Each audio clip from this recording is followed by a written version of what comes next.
Throughout the One Day Cup, the Cricket Draft will be providing game week previews, game week reviews, and any breaking news that happens in the One Day Cup. So make sure that you are following, subscribed, all the usual stuff, and leave a like and a comment on this video. It does help us a lot. My game week 4 was completely ruined by the Yorkshire not playing Imad Haq. What were they doing that? I just do not understand. Why does a batsman need rest? I get it for bowlers, but batsmen, come on now. Kent, not Somerset, Yorkshire are all blanking in game week 5, but do be aware that Kent have a double game week coming up in game week 6. So if you do have any Kent players, maybe instead of transferring them out, stick them on the bench for now and come back to them in the next game week. Weather looks dry and hot again, so no need to worry about that. Derbyshire had a very convincing win against Notts, which has put them back into the mix of winning this One Day Cup in what's seemingly going to be a very, very tight league at this point. They've won one, lost one, and had one rained off fixture. Worcestershire are the one of only 3 teams to remain unbeaten, having won 2 and tied a game so far. Hamrit Basborough at 4.5 million is Derbyshire's highest point scorer so far at 280 points in this competition. Ethan Brooks' runs have come at a strike rate of 176.9 as he continues to impress. Squad news: Dow and Montgomery are in with Reece still out. Finch is rested and Shazad comes back in for Worcestershire. We like the look of Zach Chappell to come back into the squad and make an immediate impact. With 217 points, he just loves the One Day Cup. Ethan Brooks is having a brilliant 2025. He scored in excess of 120 points in each game so far and represents real value at 6.6 million. Our prediction for this one, I think we're going to go with Worcestershire, keeping that unbeaten record alive. Durham are one of only 2 teams to play 4 games so far in this competition and have won 2 and lost 2. Northants are yet to win with 2 losses and an abandoned game. Will Rhodes is the second highest run scorer in the tournament and the joint second highest wicket taker at the moment. Northants has only had 1 player to get over 100 points in this game so far, with Luke Proctor with 129 points in game week 3. James Sales and Stuart van der Merwe are into the squad alongside Robinson and Chahal, who have been ever present so far. Ollie Robinson is out for game week 5. Beddingham has just looked incredible in the last game and hit the ground running with a blistering 107 off just 67 balls. No one has stood up for Northants yet, but the class of Chahal has to shine through at some point, surely. Our prediction, we really like the look of the Northants squad, but it just hasn't done what we thought so far. And depending on Durham's squad selection, we think we're going to go with a Durham win, but who knows, maybe that strength in that Northants side could come around. Hampshire received their first loss in game week 4 and have now won 2 and lost 1. Leicestershire have the same record and are just above Hampshire on net run rate.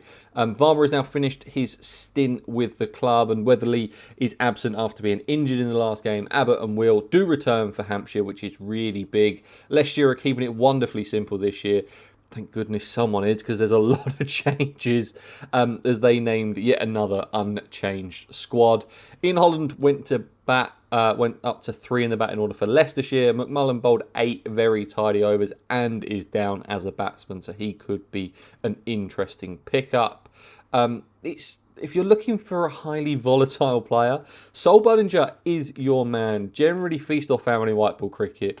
He feasted out last time. Can he do it again? The return of Abbott and Will may put a few potential suitors, though. On the complete opposite of the spectrum, Hampshire have Nick Gubbins just going quietly about his business and averaging 149 points in the game. Leicestershire's consistency just shows that they have a clear strategy in this competition and focus on succeeding in it. We can't really look past that, so we're going to go with a Leicestershire win in this one. After a sticky start for Warwickshire, they have hit some form, having won 2 and lost 1 game after 3. Middlesex have the same record and a surprising few. Even myself as a Middlesex fan, I'm a little bit worried we might look a little bit too good at this point. Bears bowler Sylvester bowled 5 overs at an economy rate of 1.4 on debut. Middlesex's Sam Robson is now the 3rd highest run scorer in the competition after his incredible knock. Warwickshire unchanged for game week 5 with fit again Booth into the squad. Middlesex are going into the game unchanged from game week 4, and do remember Josh Little is out of this tournament for the remainder of it. Sam Robson is aimed by just 1.6% of players and is going at 206 points a game. It wasn't all from one innings. He got 89 points in game week 3 to go with his 169 in game week 4. Warwickshire's Taz Ali, who is just 4.9 million, has picked up back-to-back fivers. No more needs to be said for a player with that much value and that much talent. This could be too close, to call. I'm going to go with Warwickshire just because they probably have the better side on paper. But as a Middlesex fan, my heart is telling me a Middlesex win. Essex are really struggling so far. 3 losses from 3 and it's not looking much better. Surrey looking dead and buried and they also should be 3 losses from 3. But an inspired knock from Ben Stokes got them over the line versus Glamorgan and they stay alive in the competition. Folkes is batting at 4 in this tournament, which is interesting. Essex have 3 players in the top 5 of their batting order who are also bowling plenty of overs. Huge news for Essex as Curtis Camphor comes in to strengthen the Essex side and he looks like a very solid signing. Plus Simon Harmer returns, seriously huge news as well. Snater, Brown and Thane all drop out of the squad though. Surrey have lost their skipper Ryan Patel through injury with Ben Folkes going to be taking over the captaincy. Youngster Ralphie Albert has also joined the squad.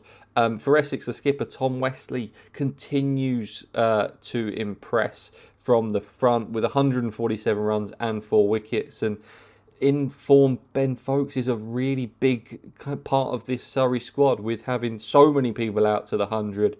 If he goes big, he might need to be in your team and showing another side to his game that we weren't necessarily sure that he had.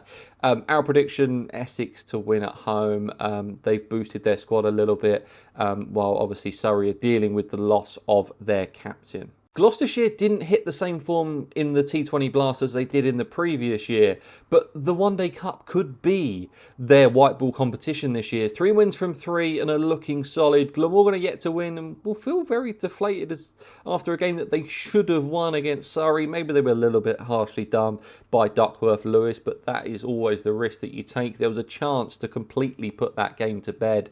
Ollie Price is batting and getting some overs, so it's very much high involvement bracket that we like to see in the One Day Cup. Kieran Carlson has hit the most sixes in the tournament so far with 10 and remains an excellent option even though he missed out in game week 4. The only change for Gloucestershire is Middleton drops out and Saeed comes in. The main news is big hitters North East and Doothwaite remain in the Glamorgan squad this week. James Bracey is in form with both bat and gloves. If you have him, you will want him to be with your keeper with a bowling attack in form and on top. Dan Doothwaite is a serious operator, and if he has a day out, you won't want to miss it.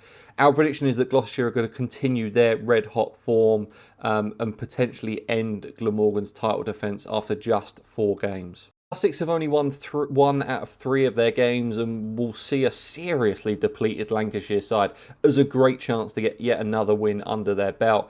Lancashire will be quietly content with their start. Like Surrey, with missing so many players, they look fragile, but they sit on 6 points after 3 games and have been impressive considering how many they are missing.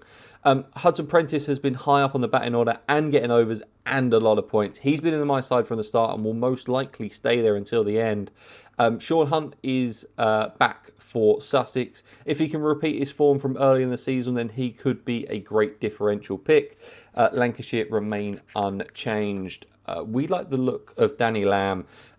Is a man that is just going massively under the radar. He has 433 points after 3 games and has scored well in all 3 at 7 million. He's looking like very, very good value for that point return.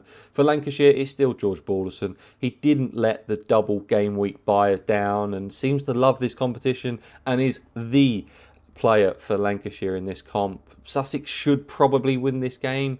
It might be too much for Lancashire, but that young Lancashire side has really impressed me so far.